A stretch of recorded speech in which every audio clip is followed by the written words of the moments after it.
Bonjour à toutes et à tous et bienvenue pour un nouveau tutoriel. Dans cette vidéo, nous allons aborder la mise en forme conditionnelle. Pour faire simple, c'est un peu comme la formule ci, mais ce n'est pas une formule, c'est une information qui reste cachée dans la cellule. Alors on va commencer par la moyenne ici, donc on va vite faire égale moyenne, on ouvre la parenthèse, on sélectionne ça, on ferme et Enter. La moyenne est donc de 6,625. On aimerait bien que lorsque la moyenne est plus petite que 5, le texte s'écrive en rouge, que lorsque la moyenne est entre 5 et 7, le texte s'écrive en bleu, et lorsqu'elle est plus grande que 7, le texte doit s'écrire en vert. Donc on va pour ça, ici au-dessus dans mise en forme conditionnelle, on va choisir les règles de surbrillance des cellules qui sont prédéfinies. On va prendre d'abord le plus petit que 5, donc inférieur à. Alors vous voyez qu'ici, Excel prend en compte la valeur qui est dans la cellule de base. On va changer ici à la place de 6,625, nous on aimerait bien 5. Ça ne change en rien ni le résultat qu'il y a ici, ni la formule qui est là, c'est juste la règle, ça ne change en rien donc le résultat de la cellule. Vous avez ici quelques remplissages, textes, etc. prédéfinis. On va nous aller dans format personnalisé. Format personnalisé donc. Voilà. On va mettre le texte en gras, on va le mettre en rouge et on va lui rajouter une bordure. Pour ce faire, vous sélectionnez la couleur, on va la mettre en rouge, on sélectionne la bordure et nous on va la mettre tout autour. On fait OK lorsque c'est bon. Alors ici, vous n'avez pas de prévisualisation, vous en aurez une tout à l'heure lorsqu'on passera au texte, tout simplement parce que la cellule ne remplit pas les conditions de la mise en forme conditionnelle. On n'est pas plus petit que 5, donc elle n'a aucune raison de se mettre en rouge. On clique sur OK et la mise en forme conditionnelle est activée.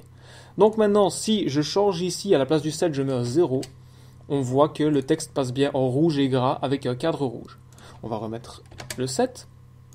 Maintenant, il y a plusieurs possibilités pour le reste, un peu comme la formule ci. Soit on continue avec le entre 5 et 7 et on fait le plus grand que 7, soit on fait juste le entre 5 et 7 puisque le 7 sera le reste, et on va faire un peu comme la formule ci, on va directement faire le plus grand que 7, puisque vous êtes d'accord avec moi que soit lorsque vous avez le 5 et le 7, soit vous êtes en dessous de 7, au-dessus de 7, pardon, soit en dessous de 5, soit entre 5 et 7. Il n'y a pas d'autre solution, il n'y a que ces trois solutions-là. Donc la troisième sera nécessairement tout ce qui reste.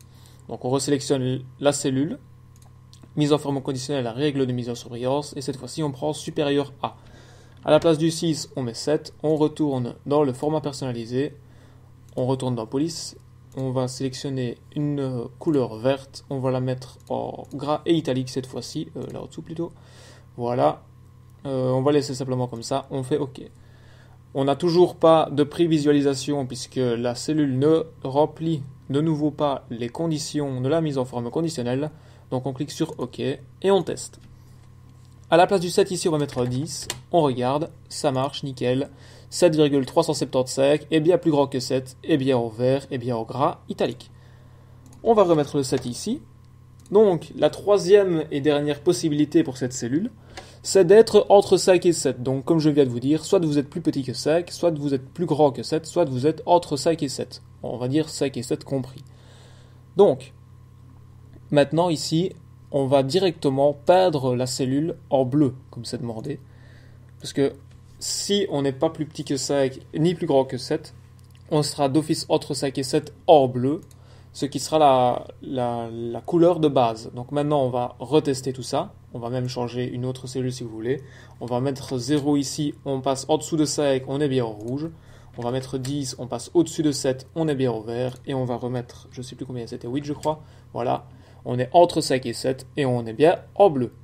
Alors maintenant, si vous avez fait une erreur, si vous vouliez par exemple que ce soit en jaune, lorsque vous êtes plus petit que 5, vous allez simplement ici dans mise en forme conditionnelle, vous descendez sur effacer les règles. Alors vous avez deux solutions, soit vous effacez les règles des cellules sélectionnées simplement, soit vous effacez toutes les règles de la feuille, donc de toutes les cellules de la feuille entière. On va ici simplement effacer les règles de la cellule sélectionnée. Alors vous voyez que le texte reste en bleu, c'est normal, puisque le bleu ne faisait pas partie d'une mise en forme conditionnelle, mais simplement d'un format de base. Donc si je remets ici un 0, ça reste bleu, et si je remets un 10 ici, ça reste bleu aussi. Il suffit pour remettre en noir de repeindre la cellule en noir, comme elle était à l'origine. Vous avez aussi, donc on retourne dans les mises en forme conditionnelle, la possibilité donc d'intégrer des nuances de couleurs, etc., des valeurs, des pourcentages d'élévation de valeur, etc. Donc vous avez pas mal de règles. Vous pouvez aussi créer vos propres règles ici, et vous avez ici donc mettre en forme toutes les cellules d'après leur valeur, seulement avec les formules qui contiennent. Donc ça c'est un peu ce qu'on a fait. Donc comprise entre, etc., égale à, différente de, supérieure, etc. Donc, et vous pouvez sélectionner ici, soit entrer des valeurs, soit sélectionner des cellules qui contiennent ces valeurs, et vous avez le format et l'aperçu, etc. Donc ça, vous pouvez faire à peu près la règle que vous voulez. On va passer à la dernière règle ici, donc on retourne encore une fois dans mise en forme conditionnelle, dans les règles de mise en surbrillance des cellules, et on va aller sur le texte qui contient, un autre truc assez sympathique. Donc, d'origine, que ce soit un texte ou un nombre, comme tout à l'heure, Excel prend ce qu'il y a dans la cellule. Donc, comme il y avait écrit bonjour, c'est une cellule fusionnée, c'est pour ça qu'elle est un peu plus grande que les autres. Donc, comme il y avait écrit bonjour, il prend le bonjour. Donc, vous avez le remplissage rouge clair avec texte rouge foncé, c'est une des mises en forme de base, on va laisser celle-là. Et vous voyez que comme le texte correspond à la condition qui est demandée, qui est d'être un texte qui contient bonjour, ben, la prévisualisation est active. Donc vous voyez que le texte est bien rouge sur fond rouge également. On fait OK.